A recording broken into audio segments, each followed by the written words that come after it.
ठीक है, देखिए तो ये अब हम सिंपल एपिथेलियम का पढ़ेंगे।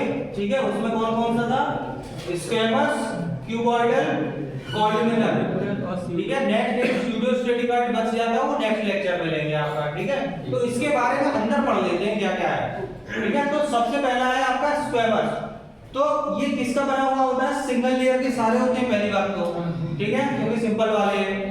तो it comprises of a single layer flat scale. ये चीज इसमें मेन है। कैसा होगा ये? फ्लैट स्केल लाइक स्ट्रक्चर होगा based on the basement membrane. Membrane पर, बेसमेंट मेम्ब्रेन पर होगा। ठीक है, और ये क्या करता है?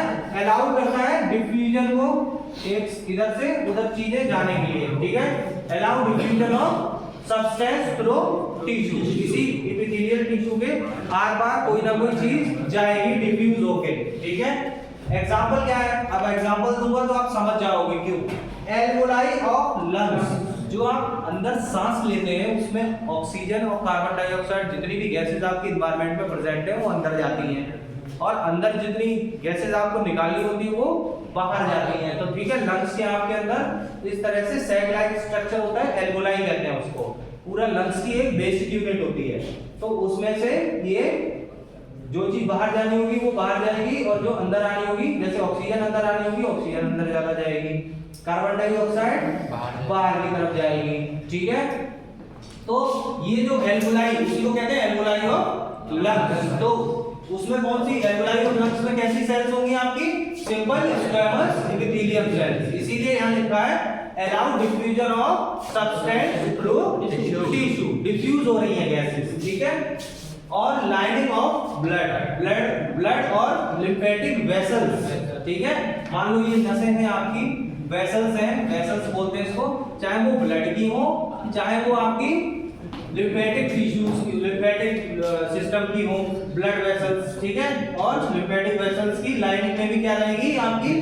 ये स्क्वैमस वाली रहेगी। ठीक है, और उसके बाद सरफेस ऑफ प्लूरा, जो हार्ट लंग्स के आसपास की जो आपकी कैविटी है, प्लूरा, पेरिकार्डियम और पेरिटोनियम, इन सब की कैविटीज में आपकी क्या रहेगी? Simple squamous epithelium. ये आपको ध्यान रखना पड़ेगा, याद रखना पड़ेगा। दूसरा आता है आपका क्यूबॉइडल, सिंपल क्यूबॉइडल एपिथेलियम। इसमें क्या होता है? Comprises of a single layer. ये भी सिंगल लेयर की होती है, लेकिन इसमें क्या होगा? क्यूब टाइप स्ट्रक्चर हो गया। ठीक है, जैसे कि ये क्यूब तरह का बना हुआ है, इस तरीके का क्यूब जैसा।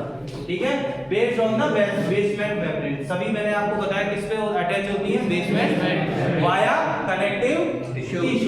ठीक है, तो इसका एग्जांपल क्या है? अब ये क्यूब की तरह है, थोड़ी मोटी और चौड़ी सी, तो इस ये क्या बनाएंगी? ग्लैंड्स और आपकी डक्ट्स।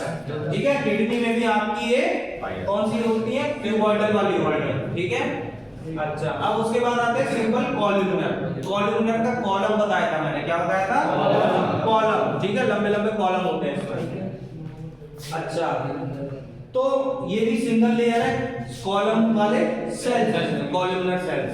अच्छा, इसमें देखिए तीन तरह की कॉमन मॉडिफिकेशन पाई जाती है जी। इसमें कोई मॉडिफिकेशन नहीं है, ये सारी एक जैसी है, ये भी एक जैसी। इसमें तीन तरह की मॉडिफिकेशन पाई जाती है। एक ग्लोबेट जैसा स्ट्रक्चर होगा, एक सीलिया जैसा होगा, एक माइक्रोविलाई जैसा होगा। जब फर्दर मैं आपको आगे पढ़ाऊंगा तो आपको तीनों चीजें समझ में आ जाएंगी। ग्लोबेट क्या है, सीलिया क्या होते हैं, और माइक्रोविलाई क्या होती है। ठीक है, किस तरह के स्ट्रक्चर होते हैं। तो found on the surface of the area of mucous membrane. कहां पाई जाती है? Mucus membrane. म्यूकस एक चिपचिपा पदार्थ है आपकी बॉडी में, जहां जहां भी वो चिपचिपा पदार्थ होगा, जैसे कि गले की आपकी जो क्या नाम है, ब्रोंकाई होती है। ठीक है, वहां भी ये होती है। ठीक है, तभी इसी वजह से जो खांसते हैं ना, ठीक है, तो उसी में आपके वो सीलिया होते हैं। तो जो स्मोकिंग करते हैं उनके ये सीलिया हो जाते हैं खराब। ये देखो इस तरीके से होता है, हल्के हल्के सीलिया इस तरीके से होते हैं। अब ज्यादा स्मोक किया आपने और ये आपके फेफड़े इस तरीके से, ज्यादा आपने स्मोकिंग किया या किसी तरह से धुआं गया, ठीक है, तो ये सीलिया हो गए खराब। अब ये खराब हो जाएंगे तो आपके अंदर जो अंडका होगा वो कफ के साथ बाहर नहीं आएगा। ठीक है, सीलिया समझ में आ गया? ठीक है, इसी तरीके से आगे बताता चला। तो देख लो कहां कहां होता है बेटा ये म्यूकस मेम्ब्रेन, कहां होती है? स्टमक में। म्यूकस मेम्ब्रेन स्टमक में होती है। आगे चल के आपको समझ में आएगा क्यों होती है, क्योंकि एसिड रिलीज होता है।